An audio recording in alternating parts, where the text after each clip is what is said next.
Students, यहाँ पे हम मोल कंसेप्ट के टॉपिक्स डिस्कस कर रहे हैं। हमारे इससे पहले 4-5 लेक्चर हो चुके हैं और इससे प्रीवियस लेक्चर में हमने डिस्कस किया था कि क्या होता है एटॉमिक मास, क्या होता है मॉलिक्यूलर मास। तो हमने देखा है कि वेट और the mass of one atom which is called as the atomic mass. और एटॉमिक मास हम मेजर करते हैं या तो एएमयू में या फिर ग्राम में। तो दोनों का मतलब अलग अलग हो जाता है कि अगर मान लो मैं अगर 12 AMU अगर मास लेता हूं किसका, कार्बन का, तो उसका मतलब होता है this are the mass of one atom.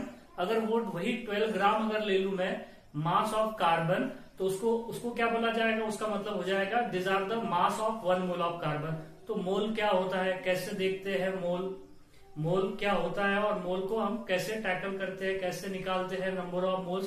तो ये आज ही के लेक्चर में हम डिस्कस करने वाले हैं। क्या होता है एवोगाड्रोस नंबर भी हम आज ही के लेक्चर में डिस्कस करने वाले हैं। तो देखिए यहाँ पे कि एवोगाड्रोस नंबर क्या होता है। So that is the Avogadro's number. एक नंबर्स है, एक साइंटिस्ट के नाम से दिया गया that number which is called as the Avogadro number, और वो कांस्टेंट होता है। उसकी वैल्यू क्या होती है, that's value of the Avogadro number is 6.022 या फिर 23 भी बोल सकते हैं। मैं यहाँ पे 23 लिख रहा हूँ, that is 23 into 10 to the power 23। इतनी वैल्यूज होती है। मैं ये 23 और 23 को रिलेट करने की कोशिश कर रहा हूँ, मतलब सिमिलर ध्यान में रखने के लिए ऐसा है। और बुक्स में ऐसा भी दिया है 0.22, 6.022 भी दिया है कुछ बुक्स में। तो यहाँ पे आप 6.022 भी ले सकते हैं या 6.023 भी ले सकते हैं इंटू 10 टू द पावर 23। अब यहाँ पे देखिए कि ये जो एवोगाड्रोस नंबर है इसका क्या मतलब होता है, ये निकालते कैसा है, ये देखेंगे हम आज के लेक्चर में। हम देखेंगे पहले यहाँ पे देख लो कि एवोगाड्रोस नंबर का मतलब होता है that is the number of atom present in gram atomic mass of element. मैंने अभी बताया आपको कुछ देर पहले कि हम एटम का मास ग्राम में भी ले सकते हैं और एएमयू में भी ले सकते हैं। अगर हम एटम का मास अगर ग्राम में लेंगे तो वो होता है 1 mole of mass of substance, और 1 मोल ऑफ कंपाउंड हो जाता है या 1 मोल ऑफ एटम हो जाता है। तो वो अगर जो एटॉमिक मास ग्राम में लिया जाए किसका, एलिमेंट्स का, उस ग्राम एटॉमिक मास ऑफ एलिमेंट में जितने नंबर ऑफ एटम्स प्रेजेंट होंगे वो कितने के बराबर होंगे, एवोगाड्रोस नंबर के बराबर होंगे। मतलब समझिए यहाँ पे वो एटम कितने के बराबर होंगे, 6.023 into 10 to the power 23 atoms के बराबर होंगे। मतलब समझिए यहाँ पे, देखिए यहाँ पे समझ में आएगा आपको। मैंने बोला है कौन सा एटॉमिक मास, ग्राम एटॉमिक मास। मतलब क्या है, एटॉमिक मास ही है लेकिन वो किस में लिया है, हमने ग्राम में लिया है। एटॉमिक मास इन ग्राम, सो से बोला जाए ग्राम atomic mass. So that's gram atomic mass contain the particles. अब वो पार्टिकल्स में चाहे तो एटम हो सकते हैं, मॉलिक्यूल हो सकते हैं या फिर क्या हो सकते हैं, आयन्स हो सकते हैं। तो देखिए अगर मैं 1 ग्राम एटॉमिक मास लेता हूं कोई भी सब्सटेंस का, अब 1 ग्राम एटॉमिक मास का मतलब 1 ग्राम नहीं होगा। 1 ग्राम एटॉमिक मास का मतलब होगा उसका एटॉमिक मास, मतलब कार्बन का 12 ग्राम, सोडियम का 23 ग्राम, हीलियम का 4 ग्राम। आपको बात समझ में आ रही है, नाइट्रोजन का 14 ग्राम, ऑक्सीजन का 16 ग्राम। तो उसको क्या बोला जाएगा, gram atomic mass. So that's gram atomic mass of any element, gram atomic mass of any element. मैं लिख रहा हूं gram atomic mass of any element that contain how many number of particles और how many number of atoms, that's contain the 6.023 into 10 to the power 23 atoms. कितने atoms होंगे उसमें, 23 atoms होंगे। कोई भी एटम्स का अगर आप एटॉमिक वेट अगर ग्राम में लेते हो तो उस ग्राम एटॉमिक मास में इतने नंबर ऑफ पार्टिकल्स होंगे, मतलब एवोगाड्रोस नंबर ऑफ पार्टिकल। जैसे कि फॉर एग्जांपल समझिए यहाँ पे, जैसे कि फॉर एग्जांपल यहाँ पे देखिए आपको समझ में आएगा, एग्जांपल के जरिए देखते हैं। मान लो मैंने लिया है यहाँ पे 12 ग्राम ऑफ कार्बन। क्या लिया है, 12 ग्राम ऑफ कार्बन। अब कार्बन का हम आइसोटोप 12 ही यूज करेंगे। अब मैं बार बार नहीं लिखूंगा, आपने समझ जाना है कि हम 12 इस्तेमाल कर रहे हैं, ना कि 13 और ना कि 14। अगर मैं 12 ग्राम ऑफ कार्बन लेता हूं, इसका क्या मतलब है, this are the gram atomic mass of carbon. So 12 gram of carbon contain how many atoms of carbon, so which is equal to होता है that's 12 gram of carbon that contain 12 gram of carbon contains 6.023 into 10 to the power 23 atoms of carbon. कितने atoms हो जाएंगे carbon के उसमें? 23, that is 6.23 into 10 to the power 23 atoms of carbon. समझ में आ रही बात आपको? अगर मैं यहाँ पे 12 के जगह पे अगर मैं 6 ग्राम लिख दूं तो क्या हो जाएगा? That is the divided by 2, तो मतलब 3.011 into 10 to the power 23 atoms. अगर देखिए आप समझिए बात को, 12 ग्राम में इतने पार्टिकल्स है, 12 ग्राम में इतने पार्टिकल्स है, कितने? Na इतने पार्टिकल्स और Na इतने एटम्स, तो 24 ग्राम ऑफ कार्बन में कितने एटम्स होंगे? 2 Na। 36 ग्राम ऑफ कार्बन में कितने होंगे? 3 Na। आपको समझ में आ रहा है? अगर मैं 6 ग्राम ऑफ लूंगा तो हाफ Na होगे। क्या होगे? Half Na। समझ में आ रही है बातें आपको? यहाँ पे देखो फिर से बता रहा हूं, यहाँ पे मैंने बोला है कि 12 ग्राम ऑफ कार्बन में इतने पार्टिकल, तो इतने में उतने, तो इतने कितने? ऐसी तो है यहाँ पे कि 12 ग्राम में इतने पार्टिकल्स है। तो आप देखिए यहाँ पे अगर मैं 6 ग्राम ले लू, कितना ग्राम ले लू समझो यहाँ पे बात को, 6 ग्राम ऑफ कार्बन में कितने एटम्स हो गए? फिर that is 6 gram of atom में हो गए Na/2। Na/2 एकदम हाफ भी तो किया। देखो आप यहाँ पे क्या किया? हाफ किया है। मतलब क्या होगा? हाफ कितना होगा? इसका हाफ कर दो आप तो हो जाएगा 3.011 into 10 to the power 23 atoms. 23 atoms. आपको बात समझ में आ रही है? देखो इस तरीके से एटम्स हो गए यहाँ पे, तो इसे बोला जाएगा कि atomic mass in gram of element that contain the Avogadro's number of atoms. Number of atom. I hope आपको बातें समझ में आ गई होगी। फिर से सुनो, यहाँ पे अगर मैं कार्बन की अलावा अगर मैग्नीशियम लेता हूं, अगर मैं 24 ग्राम ऑफ मैग्नीशियम लेता हूं तो इसका क्या मतलब है? This are the gram atomic mass of magnesium in gram. So that atomic mass of magnesium in gram that contain the Na atoms of magnesium. Na atoms of magnesium. और सुनो, अगर यहाँ पे मैं 23 ग्राम्स ऑफ सोडियम लेता हूं तो 23 grams of sodium में कितने पार्टिकल्स रहेंगे? कितने एटम्स रहेंगे सोडियम के? 6.023 into 10 to the power 23 atoms of sodium. मतलब देखिए आप कि 12 ग्राम कार्बन में कितने नंबर ऑफ एटम्स रहेंगे? इतने ज्यादा, बहुत ज्यादा है, ये छोटा नंबर नहीं है, बहुत ज्यादा नंबर है। तो इतने नंबर ऑफ एटम्स रहेंगे, ये आपको निकालते आना चाहिए। इस पे छोटे छोटे प्रॉब्लम्स आते हैं, मैं दूंगा आपको ये प्रॉब्लम कैसे आते हैं तो बिल्कुल बताऊंगा। यहाँ तो आपको बात समझ में आ गई होगी कि ग्राम atomic mass of an element contain the Avogadro's number of atoms. अब दूसरी बात सुनिए यहाँ पे, ये पहली बात होगी। दूसरी बात यहाँ पे number of molecules present in gram molecular मास। अब हमने एटॉमिक मास भी देखा है और मॉलिक्यूलर मास भी देखा है। कोई भी एटम का एटॉमिक मास होता है, चाहे वो म्यू में रहो, यू में रहो या फिर किस में रहेगा? ग्राम में रहेगा। मैंने आपको बताया दोनों में क्या फर्क है। अब मॉलिक्यूल अगर हो जाए तो मॉलिक्यूल का क्या हो जाएगा? मॉलिक्यूलर मास हो जाएगा। तो देखिए यहाँ पे कि molecular mass in gram, molecular mass in gram of किसका? कंपाउंड का। देखिए एलिमेंट के क्या होते हैं? एटम्स होते हैं। कंपाउंड के क्या होते हैं? मॉलिक्यूल्स होते हैं। ये बात भी ध्यान रखना है आपको कि मॉलिक्यूल किसके होंगे? यहाँ पे कंपाउंड के होंगे और एटम्स किसके होंगे? एलिमेंट के। तो यहाँ पे दोनों बातें बताया। अब यहाँ पे कोई भी कंपाउंड का अगर मॉलिक्यूल्स है तो उसका कौन सा मास लेना है आपको? Molecular mass. तो उस कंपाउंड का मॉलिक्यूलर मास लेने के बाद इन ग्राम में, ग्राम उसे बोला जाएगा ग्राम मॉलिक्यूलर मास।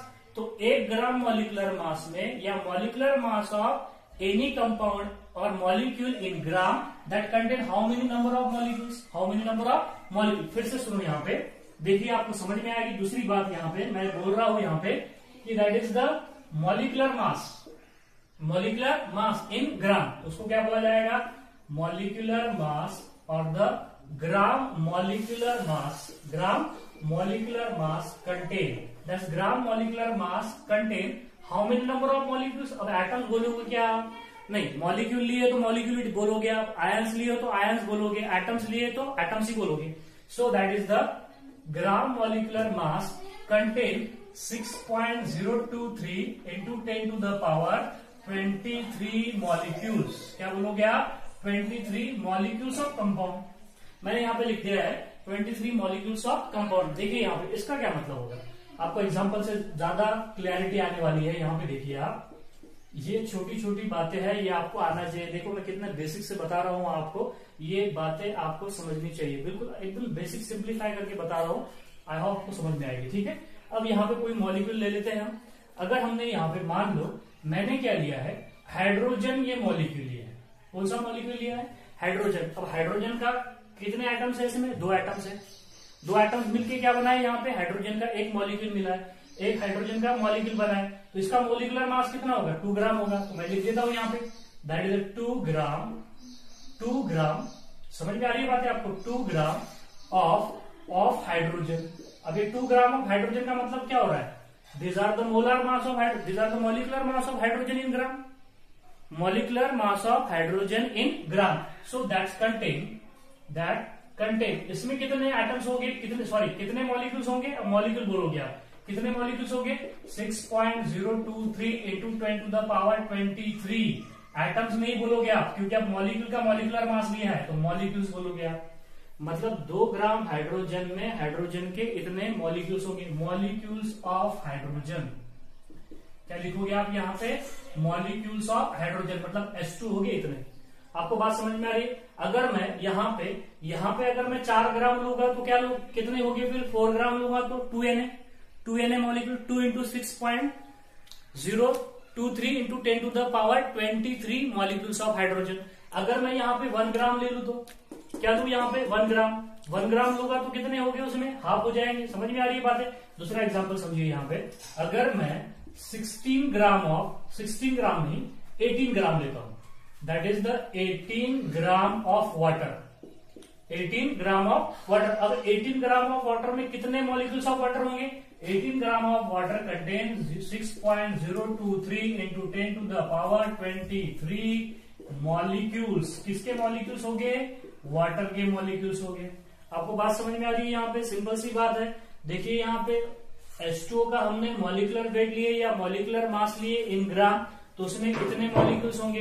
अब उसी तरीके से देख लिए, दूसरा एग्जांपल देखिए यहाँ पे, अगर मैं 16 ग्राम क्या ले लेता हूं? 16 ग्राम ऑफ O2 लेता हूं। 16 ग्राम ऑफ O2, सॉरी 16 ग्राम नहीं, O2 का क्या होगा? एक का 16 होगा, दूसरे का कितना होगा? 16 होगा। तो कितना लेना पड़ेगा? 32 लेना पड़ेगा।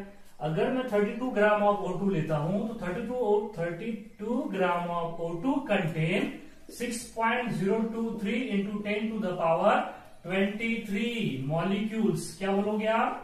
Molecules of O2। क्या बोलोगे? Molecules of O2। उसी तरीके से देख लीजिए। नेक्स्ट है, अगर मैं 44 क्या लेता हूं यहाँ पे? 44 ग्राम ऑफ CO2 लेता हूं। अब कार्बन मोनोऑक्साइड, कार्बन डाइऑक्साइड का देखिए यहाँ पे ये 32 प्लस 12 इक्वल टू 44। एक ऑक्सीजन का 16, 2 ऑक्सीजन का 32, एक कार्बन का 12, तो कितना हो गया? 44 हो गया। अगर मैं 44 ले रहा हूं तो these are the molecular mass of carbon dioxide in gram that contain the 6.023 into 10 to the power 23 molecules। 23 molecules of क्या बोलोगे आप? CO2। 23 molecules of CO2। आपको बात समझ में आ रही है यहाँ पे कि 44 ग्राम ऑफ CO2 में Na इतने मॉलिक्यूल्स ऑफ CO2 है, तो कितने एटम्स हो गए? एटम्स कितने हो गए? तो एक CO2 में कितने एटम्स है? देखिए यहाँ पे 44 ग्राम में कितने मॉलिक्यूल्स है? यहाँ पे देखिए Na मॉलिक्यूल्स है। अरे 6.023 इंटू 10 टू द पावर 23 को हम क्या बोल सकते हैं? Na बोल सकते हैं। तो यहाँ पे क्या हो गया? Na molecules of CO2। अगर आपको पूछ लिया जाए कि टोटल नंबर ऑफ एटम्स कितने होंगे, तो एक में 3 है। देखिए यहाँ पे एक में कितने हैं? यहाँ पे 44 ग्राम ऑफ CO2। एक जो CO2 मॉलिक्यूल है इसमें टोटल नंबर ऑफ एटम कितने हैं? 3 है। एक कार्बन है, 2 ऑक्सीजन है, तो टोटल नंबर ऑफ एटम्स कितने होंगे? मॉलिक्यूल इतने हैं, तो एटम्स कितने होंगे? उतने मल्टीप्लाई कर देंगे, तो 3 इंटू Na। क्या बोलोगे आप यहाँ पे? 3 इंटू Na एटम्स। क्या बोलोगे यहाँ पे? 3 इंटू Na एटम्स। अगर आपको पूछ लिया जाए कार्बन कितने होंगे, तो Na इतने एटम्स ऑफ कार्बन के CO2 में 44 ग्राम ऑफ CO2 में अगर आपको कार्बन एटम्स पूछ लिए जाए तो कितने होंगे? Na इतने एटम। ऑक्सीजन पूछ लिया जाए तो उसके डबल हो जाएंगे। टोटल नंबर ऑफ एटम्स पूछा जाए तो 3 इंटू Na हो जाएंगे, 3 इंटू Na हो जाएगी। आपको बात समझ में आ गई होगी यहाँ पे कि देखिए अगर कोई भी एटम का एटॉमिक मास अगर हम ग्राम में लेते हैं तो उसमें Na नंबर ऑफ एटम्स होते हैं। उसके बाद में अगर कोई भी मॉलिक्यूल का हम मॉलिकुलर मास ग्राम में लेते हैं, कोई भी कंपाउंड का मॉलिकुलर मास हम अगर ग्राम में लेते हैं तो उसमें एवोगाड्रोस नंबर इतने क्या हो जाते हैं? मॉलिक्यूल्स हो जाते हैं। ठीक है। अब यहाँ पे देखिए नेक्स्ट थर्ड पॉइंट है, अब मॉलिक्यूल की जगह पे हम एटम्स की जगह पे मॉलिक्यूल लिए, एटम्स के लिए ग्राम एटॉमिक मास, मॉलिक्यूल के लिए ग्राम मॉलिकुलर मास। अगर आयन्स हो जाए, जैसे कि for example Na plus Cl minus, अगर आयन हो जाए तो आयन के लिए भी वही केस होगी। देखो यहाँ पे that is number of ion present in 1 gram ions present in ionic compound. कि अगर आपको कोई भी अगर आयनिक कंपाउंड अगर दिया गया है, उस आयनिक कंपाउंड में कितने आयंस होंगे, उसके बिहाफ पे हम क्या निकाल सकते हैं कि उसमें नंबर ऑफ आयंस कितने होंगे। अगर उसका आपको क्या दिया गया, 1 ग्राम आयंस मास अगर दिया गया, ठीक है। यहाँ पे समझिए, नेक्स्ट एग्जांपल के जरिए समझेंगे। यहाँ पे नेक्स्ट बात है कि एवोगाड्रोस नंबर क्या होता है, number of atom present in 12 gram of carbon. हमने कार्बन 12 को रेफरेंस के इस्तेमाल के तौर पे इस्तेमाल किए, और यहाँ पे बोला गया कि 12 ग्राम ऑफ कार्बन में कितने नंबर ऑफ एटम्स होंगे कार्बन के, दैट इज एवोगाड्रोस नंबर के बराबर इतने कार्बन होंगे। और हमको पता भी है कि 12 ग्राम जो लिए थे हमने, वो वेट जो लिए थे 12 ग्राम पर मोल लिए थे। मैं आपको अभी यहाँ पे जस्ट यहाँ पे मोल भी बताने वाला हूँ, और एवोगाड्रोस नंबर कैसे आया है वो भी बताने वाला हूँ, ठीक है। तो यहाँ पे आपको समझ में आ गया होगा, अगर कोई भी एटम का एटॉमिक वेट अगर ग्राम में लेते हैं हम, तो उसमें एवोगाड्रोस नंबर ऑफ एटम्स के बराबर एटम्स होते हैं एलिमेंट्स के।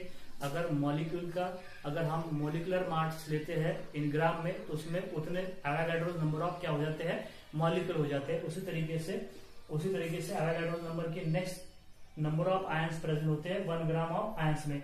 और एवोगाड्रोस नंबर बोले तो इतने number of atoms present in 12 gram of carbon 12, मतलब 12 ग्राम ऑफ कार्बन अगर लिए तो उसमें एवोगाड्रोस नंबर ऑफ क्या हो जाते हैं, कार्बन के एटम्स हो जाते हैं। तो अब यहाँ पे मोल कंसेप्ट क्या होता है, मोल कुछ नहीं है, this are the unit measure to measure the, it is the unit to measure the amount of substance, it is ऐसा unit to measure the amount of substance which is called as the mole बोलते हैं उसको। देखते हैं मोल क्या होता है, क्या होती है इसकी डेफिनेशन, क्या होता है 1 मोल, या फिर मोल नंबर ऑफ मोल्स कोई भी सब्सटेंस के कैसे निकालते हैं देखने वाले। आप स्क्रीनशॉट लीजिए।